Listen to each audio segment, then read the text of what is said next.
열왕기상 20장 16절로 22절까지 봉독해 올리는 동안에 영적인 귀와 눈과 모든 생각들이 열릴 줄로 믿습니다. 저희가 오정에 나가니 벤하닷산 장막에서 돕는 왕 32인으로 더불어 마시고 취한 중이라. 각도와 방백의 소년들이 먼저 나갔더라. 벤하닷이 탐직군을 보내었더니 저희가 회보하여 가로되 사마리아에서 사람들이 나오도이다 하매 저가 이르되 화친하러 나올지라도 사로잡고 싸우러 나올지라도 사로잡으라 아니라 각 도의 방백의 소년들과 저희를 쫓는 군대들이 성에서 나가서 각각 적군을 쳐 죽임에 아람 사람이 도망하는지라.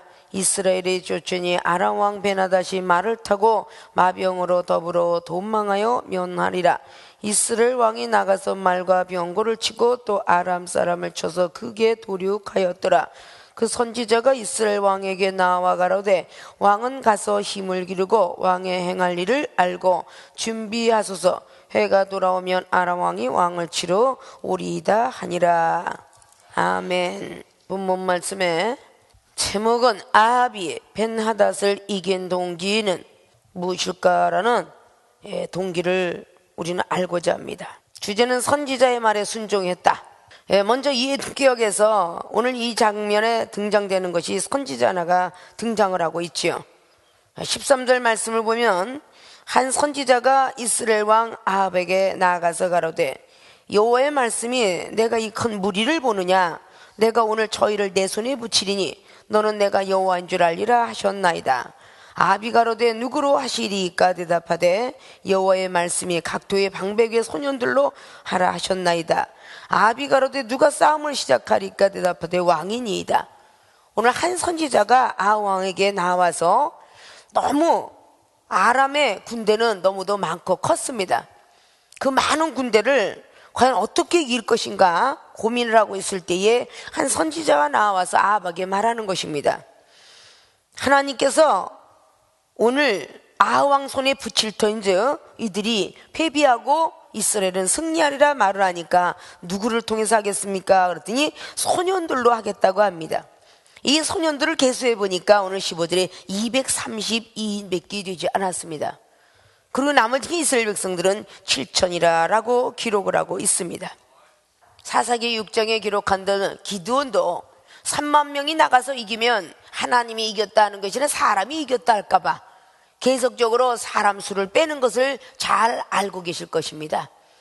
2만을 빼고 또 다시 10,000명 중에서도 9,700명을 빼고 300명 용사가 결국은 1장 400의 역할을 하면서 한 사람이 400명을 이겼다. 상상할 수가 없겠죠. 300명이 12만이라는 그런 엄청난 군대를 이겼습니다. 하나님께서만이 할 수 있다는 것입니다. 사람의 방법이 들어가서는 할 수 없다는 것이죠. 근데 오늘 작은 소년과 그리고 작은 백성이 결국은 하나님 나라를 위해서 이기는 것을 우리는 성경을 통해서 볼 수가 있습니다.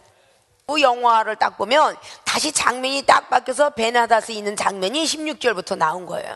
아합 왕이 겸손해서 한 선지자의 말을 들었던 결과인 것을 잘 이해가 되십니까? 순종을 했기 때문에 저 많은 무리가 있지만 여호와께서 지금 당신 아합의 손에 붙인다고 하더라. 어떻게 하겠습니까? 라는 말에 순종했죠. 거기에 있는 소년들과 거기에 나머지 백성들이 계수하라. 그러니까 그 숫자를 계수하는 일만 한 거예요. 이 작은 숫자 갖고 어떻게 싸우려니까 아니라 그 숫자만 계수하고 있었는데 하나님이 전쟁터에서 이기게 만든 겁니다. 이런 사례는 참 성경 속에서 우리는 많이 볼 수 있죠. 역대하의 20장의 여호사밧 왕도 가만 앉아서 노래하고 찬송만 하는데 무슨 전쟁을 이겨? 이랬더라면 절대 이기지 못했을 텐데 선지자의 말에 순종했기 때문에 야하시엘이라는 선지자의 말에 여호사밧 왕은 순종했기 때문에 모압을 정벌하는 사건을 우리는 볼 수가 있습니다. 하나님 말씀에 순종하고자 했던 그런 모든 선지자들은 또다시 백성들은 선지자의 말에 순종하게끔 성경은 기록해 놓았습니다. 사무엘상 7장 말씀에도 이스라엘 백성들이 미스바의 그 각성에서 승리했던 것은 모여라. 그리고 여호와 앞에 가서 물을 붓고 열심히 하나님께 먼저 바쳐라. 결국 그렇게 해서 블레셋을 쳐부신 것을 우리는 잘 알 수가 있습니다. 이스라엘 백성들이 하나님을 전적으로 믿고 따르고 싶다. 분명히 하나님의 법궤를 모시고 싶어하는 마음이 있어요. 하나님을 만나고 싶어하는 마음, 생각하는 마음 다 갖고 있단 말입니다. 근데 왜 그 법궤를 가지고 오는 사람, 그리고 법궤를 보기만 해도, 만지기만 해도 사람이 죽고 복을 받지 못하느냐, 그 말입니다. 그런 것들을 우리는 살피고 알 줄 알아야 된다는 것이죠. 그러니까 사무엘상 7장 말씀에도 사무엘 선지자가 말한 거예요. 우리도 전심으로 하나님께 돌아오고 싶다. 근데 안 된다. 너희들 마음속에 있는 생각 속에 이방인 신과 아스다롯을 제해라, 그 말이야. 하나님을 전적으로 믿지 아니하고 내 지식, 내 경륜을 믿기 때문에 전심으로 하나님 앞에 돌아올 수가 없었던 거예요. 아스다롯, 이방신, 남들이 좋다면 그냥 따라가는 거, 나랑 틀린 사람의 말, 그게 이방신이에요. 그 사람들이 하는 말을 따라가는 거. 아스다롯은 농경의 신, 여신이라 하여 대대손손 내려온 토속신앙, 그런 것들 믿고 있을 때에 사무엘 선지자가 말하니까 다 이방신과 아스다롯을 제하고 하나님께 전심전력하여 하나님을 경외하라고 말합니다. 다 집어버리니까 태평성들 누렸다라고 분명히 사무엘상 7장은 말씀하고 있어요. 믿습니까? 선지자의 말을 믿는다 하면서도 때때는 믿지 못하는 경우를 상당히 많이 만나볼 수가 있습니다. 그런 믿음들을 우리는 가져서는 아니 된다는 것이죠. 믿습니까? 자, 오늘 베나닷을 이긴 동기에서 주제는 선지자 말에 순종했다. 22절의 마지막 절의 내용에 기록한 것이 가장 우리들에게 교훈을 주는 장면입니다. 그래서 그 교훈을 통해서 잘했기 때문에 결국은 승리로 이끌게 되었던 것을 우리는 앞자리게 30절까지 통해서 볼 수가 있습니다. 승리로 이끌었었는데 또다시 하나님의 말씀을 듣지 아니하고 역시 베나닷의 말을 들은 연고로 결국은 아왕이 하나님 앞에 미움을 받기 시작하는 장면을 우리는 볼 수가 있습니다. 성경 속에서 이 열왕기상의 말씀을 보면은 늘 하나님 말씀보다는 사랑과 지식의 말씀들을 많이 받아들였던 것이 우리가 아합이었음을 우리는 잘 살펴볼 수가 있습니다. 아합이 앞에 자랑을 보면 얼마나 겸손했는가를, 어떻게 싸우리까, 누가 싸움을 시작하리까, 누구로 하오리까, 14절 보면요 그 원칙으로 물어보는 장면이 있어요. 그다 승리로 대승을 하게 되면 교만해져요. 아왕은 승리로 대승을 하고 교만해져서 그는 받아들이지 않아들 베나닷을 자기의 형제라고 믿으면서 받아들인 33절의 말씀 때문에 또 선지자를 통하여서 결국은 버림을 받게 되는 그런 사건을 듣게 됩니다. 믿습니까? 여러분들이 지나친 사랑이 있어서 하나님께서 외면하는 사람을 불쌍히 여기는 이런 것도 여러분 생각할 줄 알아야 돼요. 여러분들이 하나님이 아니시라는 거죠. 영혼은 하나님의 영혼인 거예요. 근데 여러분이 불쌍하게 여길 때가 많아요. 때때로 여러분이 하나님을 안 보이니까, 그 음성이 안 들리니까 대언자를 통하여서 하나님의 음성을 들려주고 말씀을 전해주고 하나님이 이러이러더라, 현재는 이렇고 미래는 어떻고 장래는 이렇더라고, 이종을 통해서 여러분 듣는 것이거든요. 때때로는 이종을 대언자가 아니고 육의 생각을 하기 때문에 여러분들이 화근거리가 되는 거예요. 오늘 아왕이 여기 있는 선지자를 사람으로 생각했기 때문에 전쟁을 이길 때는 하나님의 사람으로 생각했는데 전쟁을 이기고 보니까 자기도 전쟁에 능통한 사람이라는 것을 계획하고, 나도 왕으로서 사랑을 좀 베풀어야 될 거 아니냐. 거기에 있는 보병에 왔던 사람들, 베나닷의 부하들을 불쌍히 여기고 베나닷을 나의 형제로 여기는데 하나님이 나를 어떻게 외면하겠느냐, 이게 착각이었다는 것입니다. 결국은 그 가운데 계속적으로 죄를 짓는 것이 21장 22장 연속타로 죄를 짓게 되죠. 아무리 자기가 꾀를 쓰고 여호사밧 왕의 옷을 바꿔 입었을지라도 죽게 되는 게 오늘 아왕이에요. 그것이 22장까지 나와 있죠. 우리가 얼마나 선지자의 말에 순종해야 되는가, 순종은 얼마나 순순히 따라가는 것인가를 말을 하고 있어요. 22절에 대한 내용이 오늘 하고자 하는 내용의 말씀인데, 이해도끼라고 해서 오늘 21절까지 말씀을 좀 잠깐 드린 것입니다. 아십니까? 자, 오늘 아합이 베나닷을 이긴 동기가 선지자의 말에 순종했다는 가장 중요한 주제를 오늘 접해봅니다. 오늘 22절 말씀에 세 가지 내용을 분석하고 있습니다. 또다시 아합 왕이 사람을 쳐서 크게 도륙을 했지, 아직은 전쟁이 끝난 게 아니죠. 아직 승리의 깃발을 날리지 않았고 아직도 자기는 졌습니다 라고 하고 졌다는 패배의 깃발을 올리지 않았어요. 아직도 전쟁은 계속 시작되고 있다는 거죠. 여러분들이 영적 전쟁에서 하루 오늘 이겼다고 해서 내일에 또다시 영적 전쟁이 없는 게 아닙니다. 완전히 이게 사탄이가 손을 들고 이젠 너구나 해봤자 믿음으로도 말씀으로도 사랑으로도 아무리 해도 안 되는구나. 너희 가족들도 아무리 너하고 갈라놓으려고 그래도 너라는 인간이 믿음과 말씀과 사랑을 가지고 있으니 너의 가족은 포기해야 되겠다. 이러고 완전히 포기하고 다른 집을 향하여 갈 때가 그게 승리의 깃발이에요. 그러나 사탄은 항상 도사리고 있습니다. 살창문을 엿볼까 들창문을 엿볼까 늘 호시탐탐 우리를 엿보면서 오늘은 네가 은사 능력 받았냐? 어느 방향을 차고 들어가서 쓰러뜨릴까? 이 사람의 가장 약점이 무엇일까를 사단이는 찾고 있습니다. 소외감 느끼는 거? 아니면 무식하다고 말하는 거? 아니면 돈이 없다고 말하는 거? 아니면 명예 없다고 말하는 거? 아니면 나이가 먹었다고 하는 거? 못생겼다고 하는 거? 무엇이 있을까? 가장 각성의 방법을 다 생각하겠죠. 자식을 면박을 주는 거? 저 사람은 자식이 완전히 우상이 돼 있구나. 그럼 자식에 대해서 한번 쳐보자. 직접은 못 치니까 상대방을 통해서 시험이 들게끔 만들어서 치더라 그 말입니다. 그런 방식으로 계속 사단은 늘 노리고 있어요. 너는 혈기를 못 참지? 너는 자존심 빡빡 긁어대면 너는 반드시 입에서 거품을 물고 나올 거야. 이것을 생각하면서 어떻게 이 영혼을 쓰러뜨릴까 계산하고 있는 것은 악한 영들이더라 그 말이에요. 그래서 에베소서 6장 말씀에 영들의 전쟁을 위해서 싸우라 그랬어요. 혈과 육으로 싸우지 말라고 했습니다. 진리로 허리를 뜨라고 그랬어요. 허리띠를 진리를 떠야. 우리 일반에 왜 허리띠가 있습니까? 바지를 입고 치마를 입었는데 허리띠가 없으면 개망신을 당하죠. 흘러내려가니까. 그래서 허리띠를 하는 겁니다. 하나님 믿는 사람이 허리띠를 하지 아니하면 망신을 당해요. 그 허리띠는 진리의 띠라 그랬어요. 그 진리는 참된 도리의 띠예요. 똑같은 말씀이지만 참된 도리가 무엇인가를 깨닫는 것이에요. 진리도 하나님 말씀이고 의의 흉배를 갖춰라 그랬어요. 가슴에 있는 모든 흉배가 12보석을 통해서 악한 것과 선한 것을 발견하는 흉배에 보석들이 달렸다고 말이 에봇에. 악과 선을 존재하는 우리 양심을 체크하는 그런 가슴에 주님의 마음을, 주님의 심장을 가질 줄 알아야 돼. 그게 의의 흉배예요. 아십니까? 군의 투구도 진리예요. 믿음의 방패도 복음의 신발도 전부가 말씀이 없이는 할 수 없는 거요. 그 외에 성령의 검, 말씀의 검을 취하라고, 무시로 성령 안에서 기도하고 살으라고.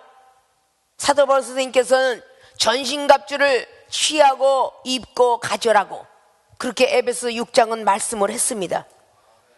믿습니까?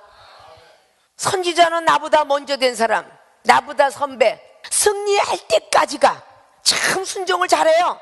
승리하고 난 뒤에 순종은 못하더라 그래. 믿습니까?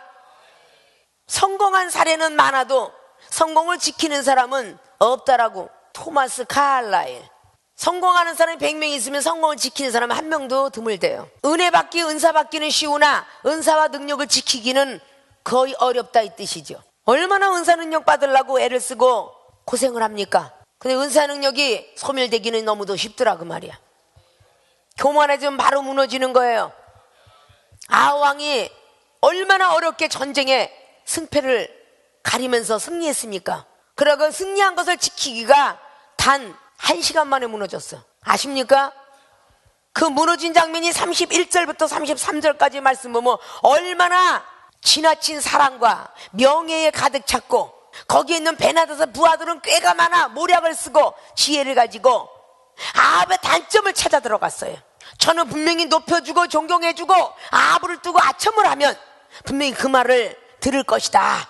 그렇게 부하들의 그 모략에 넘어가 버렸어요. 베나다시 형제 아닙니까? 지나친 동정에 마저 베나다시 아직도 살았느냐. 그 인정 동정에 이끌려서 결국은 베나다스의 무릎을 꿇게 되는 모습을 볼 수가 있습니다. 아십니까? 여호수아의 7장에 아이성 패배를 보십시오. 왜 패배했나? 금방 아이성의 8장에 또 승리를 이끕니다. 또 여호수아 9장에 또 패배합니다. 기부원 거민족을 인정 동정 때문에 또 패배하더라 그 말입니다. 아십니까? 선지자 말을 끝까지 순종을 하지 않았기 때문에 사울 왕도 패배합니다. 사무엘상 10장에 주었던 그 말씀에 사무엘 선지자가 한 말이 있죠. 여호와 신이 임해서 예언도 했더라 그래요. 사무엘상 10장에 그렇게 여호와 신이 강림하셔서 성령의 충만으로 준 자도 선지자 사무엘 선지자 말을 듣지 않은 연고로 결국은 사무엘상 13장을 통하여서 말을 안 들었고 15장을 통해서 아멜렉과 처음에 말을 안 들었고 결국은 15장 마지막 절과 16장의 1절을 통하여서 내가 버린 사울 왕을 위해서 기도하지 마라 그런 응답을 받아요. 아십니까? 얼마나 많은 시간 동안에 우리가 은사능력을 받고 주의종이 되는 줄 아십니까? 여러분의 공존하게 일어나는 많은 사회적인 많은 기독교에 대한 문란 그리고 소식들 통보들 많이 들을 것입니다. 하나님의 능력과 은사를 부여받을 땐 너무도 어려운 거예요. 그러나 그 자리를 지키기는 너무도 더 어렵더라 그 말입니다. 근데 쉽게 무너져 내리는 이유는 교만하기 때문이죠. 믿습니까? 여러분들이 언제간 교만해 있는가를 자신이 분별할 줄 알아야 돼요. 찬양을 하는 사람은 찬양이 교만이 온다는 걸 알아야 되고 기도자는 기도의 교만이 온다는 걸 알아야 돼요. 말씀 전하는 사람은 말씀의 교만도 옵니다. 은사자들은 은사의 교만도 오고요. 아십니까? 여러분들이 교만이 앞을 가리고 달려오는데 여러분은 그걸 모르고 있더라 그 말입니다. 왜 내가 기도를 하다가 기도가 막혔을까? 왜 내가 찬양을 하다가 찬양이 막힐까? 교만함을 여러분들은 발견할 줄 알아야 돼요. 그리고 항상 남을 나보다 낮게 여기는 빌립보서 2장의 7절 8절의 말씀들을 가질 줄 알아야 돼요. 아십니까? 생명수기 전문가가 어디 있습니까? 생명수기 오신 분들이 전문적인 성악가 있습니까? 전문적인 음악가가 있습니까? 전문적인 피아노 반주자가 있습니까? 전문가는 아무도 없어요. 하나님 은사 받아서 하는 사람들 뿐입니다. 아십니까? 교만해라도 교만하지 않아야 되는 부분이 생명수기 주의중과 성도 여러분이에요. 은사 받았다고 자고하지들 마시고 하나님이 겸손하게 은혜를 자꾸 내려주시니까 겸손한 마음을 가질 줄 알아야 되는 거예요. 교만한 사람들은 대적을 하시고 겸손한 자에게 은혜를 주신다라는 베드로전서 5장에 있는 말씀이 일치하고 있지요. 겸손하려고 하면 하나님이 은혜를 주시나 교만하고자 하면은 대적을 하신다라고 야고보 기자도 4장을 통해서 말씀했습니다. 믿습니까? 오늘 본문 말씀에 본론으로 들어가서 아합이 베나닷을 이긴 동기는 주제는 선지자의 말에 순종했다. 어떻게 순종을 해야 했는가? 순종해야 되는 것들을 오늘 말씀하고 있는 게 22절 말씀입니다. 그 선지자가 이스라엘 왕에게 나와 가로되 왕은 가서 힘을 기르고 왕의 행할 일을 알고 준비하소서. 해가 돌아오면 아람 왕이 왕을 치러 오리이다 하니라. 22절의 내용 속에 세 가지의 말씀을 하고 계십니다. 첫째, 전쟁을 위해 힘을 길러라 라고 말씀을 합니다. 전쟁을 위해 오늘 이스라엘 왕에게 나와 가로되 현재형입니다. 현재형. 현재의 할 일을 기억하라 라고 말씀하신다 그 말입니다. 현재의 할 일은 뭐냐? 전쟁을 위해 힘을 길러라 라고 말합니다. 오늘 왕은 가서 힘을 기르고 그랬어요. 전쟁을 위해서 힘을 길르라고 합니다. 전쟁을 하고 싸우다 보니까 힘이 다 빠졌어요. 육신의 힘도 빠지면은 전쟁을 할 수가 없잖아요. 그래서 전쟁에 나갔던 병사들을 반드시 휴전을 잠깐 하고 나서는 밥을 먹이고 열심히 힘을 길르게 하면서 깨어있게 만든 걸 잘 바라보죠. 잠깐 휴식을 취하게도 하죠. 오늘 지금 전쟁이 도륙을 다 했어요. 21절에. 그러나니까 선지자가 다시 나타나서 말합니다. 오늘 이스라엘 왕 아합이시여 전쟁에서 힘을 길르십시오. 이게 현재 당신이 할 일입니다 라는 말이죠. 오늘 우리가 어제까지 아니면 종종까지 아니면 30분 전에 1시간 전에까지 시험이 들어서 악한 영들하고 씨름을 하느라고 힘을 다 빼셨습니까? 그러면 힘을 길러라 라고 합니다. 지금 현재는 우리가 힘을 길르기 위해서 성전에 나와서 은사와 능력과 권세와 권능을 사모하기 위해서 앉았습니다. 세상과 일주일을 전쟁을 하셨습니다. 며칠을 하셨습니다. 영의 힘이 다 빠졌다 그 말입니다. 그래서 영적인 공급을 받으려고 목요 말씀 신윤지 집회에 오는 것이다 그 말이에요. 우리의 힘으로는 할 수 없고 능으로도 할 수 없지만 여호와 신 갖고 할 수 있다라고 스가랴 4장의 말씀을 사절로 한 것처럼 말이죠. 여호와 신을 공급받지 않으면 우리는 아무것도 할 수 없어요. 우리는 흙으로 돌아갈 인생편이 아니다 그 말입니다. 창세기 2장의 7절 이하로 말씀에 대한 흙으로 사람을 지어주고 하나님께서 생기를 불어넣으니 그 흙이 일어나서 사람이 돼서 생명이 된지라 새로운 힘을 공급받을 수 있었다 그 말이죠. 세상 사람들은 육의 양식을 먹고 물을 먹고 많은 간식을 먹어가며 영양분을 섭취하지만 하나님의 사람들은 말씀도 때로는 필요하고 때로는 기도도 필요하고 때로는 모든 찬양도 필요하고 사람 앞에 선교하는 마음도 필요하고 봉사하는 마음, 이게 다 필요한 영양소더라 그 말입니다. 그러면 하나님께서 우리에게 그 영양을 공급시켜 주시더라 그 말이죠. 믿습니까? 전쟁을 위해 힘을 길러라. 그러면 사랑하는 생명수계 주의 종과 성도 여러분, 여러분들이 현재 할 일은 무엇이냐? 여러분의 친구, 가족, 직장, 사업 전부가 나와 다른 이방인들이 있더라 그 말이에요. 그들하고 우리는 전쟁을 하기 위해서 힘을 길러야 된다 그 말이에요. 아십니까? 기도의 힘이 되었든 사랑의 힘이 되었든 믿음의 힘이 되었든 말씀의 힘이 되었든 힘을 길리지 않으면 안 돼요. 지혜의 힘을 갖기도 해야 되며 때때는 모략과 재능도 있어야 된다 그 말입니다. 전쟁을 그냥 무조건 무법자처럼 힘으로만 전쟁을 이길 수가 없어요. 때때는 지혜를 가지고 전쟁을 가야 된다 그 말입니다. 그래서 때때로는 모사꾼이 옆에 있죠. 모든 전쟁에 옆에서 머리로서 전쟁을 돕는 사람도 있으며 힘으로 돕는 사람도 있고 때때로는 무기 창고를 지키는 사람, 먹는 창고를 지키는 사람, 이것이 다 합의되어야만 전쟁에 승리를 할 수 있다 그 말입니다. 믿습니까? 내가 현재 어떤 힘을 길러야 될까? 기도가 부족하십니까? 기도의 힘을 기르십시오. 말씀이 부족합니까? 말씀의 힘을 기르시고요. 믿음이 부족하면 믿음의 힘을 기르시고요. 사랑이 부족하면 사랑의 힘을 기르세요. 그래야만이 우리는 적을 제패할 수가 있을 것입니다.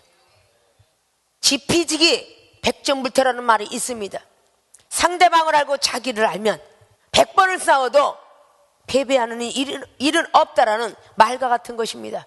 내 힘만 믿고 달려가면 상대방도 어떤 은사 어떤 일을 갖고 있는 걸 알아야 상대방하고 싸우기가 쉽다 그 말입니다. 믿습니까? 왕 혼자 싸울 수는 없잖아요. 병사도 우리는 같이 합력이 되어야 전쟁은 이길 수가 있다 그 말입니다.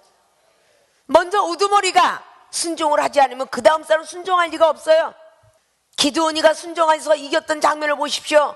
사사기 6장에 7장을 통해서 이겼던 장면을 볼 때에 그대로 하나님 말씀에 순종을 했고 거기에 있는 많은 병사들은 무슨 전쟁터에 항아리를 들고 오래 항아리 속에 횃불을 집어넣으래. 그리고 뭐 소리를 지르래. 이렇게 불평불만하지 아니하고 선지자가 하는 말에 그대로 순종을 하였더니 승리로 이끌게 되었습니다. 아십니까? 뭐 지팡이 들고 하늘만 쳐다보고 앉아 땅에다 갖다 딱 대니까 물이 갈라지리라. 갈라지기 전엔 다 의심이라고 믿지 못할 뿐입니다. 그러나 갈라질 것을 믿고 현재 그 백성들이 가지고 있던 것은 뭐겠어요? 뒤에는 애굽 병사 쫓아오고 앞에는 바닷물이 넘쳐 흐르고 있어요. 모세 선지자가 말한 말에 현재 너희들이 가지고 있을 건 오직 하나님께 기도하는 것뿐이다. 이 물이 갈라질 것을 그렇게 말하지 않았겠습니까? 갈라질까 안 갈라질까? 갈라지고 난 뒤에는 어떡할까? 애굽을 떠나서 가나안 땅에 들어오면 내가 무엇을 먹고 살을까? 이 걱정했습니까? 우리는 현재만 걱정해야 계속 전진형으로 나갈 수 있습니다. 오늘 선지자가 현재 너는 전쟁에서 힘을 길러라. 그것이 현재 할 일인 것을 기억하라 라고 말씀했습니다. 두 번째 순종할 일은 무엇이냐? 해야 할 일을 준비하라고 합니다. 힘을 기르고 왕의 행할 일을 알고 준비하소서. 오늘 아왕에게 두 번째 순종을 말씀하고 있습니다. 네가 지금 무슨 일을 해야 할지 해야 할 일을 준비하라고 말씀하십니다. 이 해야 할 일은 미래에 계획된 것을 말합니다. 미래의 계획을 세워라 그 뜻입니다. 현재 우리가 기도의 힘을 기르고 사랑과 말씀과 찬양의 힘과 모든 힘을 길렀거들랑 미래 계획은 어떻게 세워야 될 것인가? 내가 지금 사랑의 힘을 가지면 누구를 한번 용서해보자. 이런 것이 7번 달라들어도 용서해보자. 내가 믿음의 힘을 길러가지고 어디 물이 포도주가 되는 역사를 한번 일으켜보자. 내가 기도하면 이제 영원히 떠지고 귀가 떨어지고 하늘의 세계가 열리겠지? 미래 계획을 생각할 줄 알아야 돼요. 오늘 아하왕이 그렇게 선지자를 통해서 받고 있어요. 미래에 당신이 행할 것이 무엇인지를 계획하라고 합니다.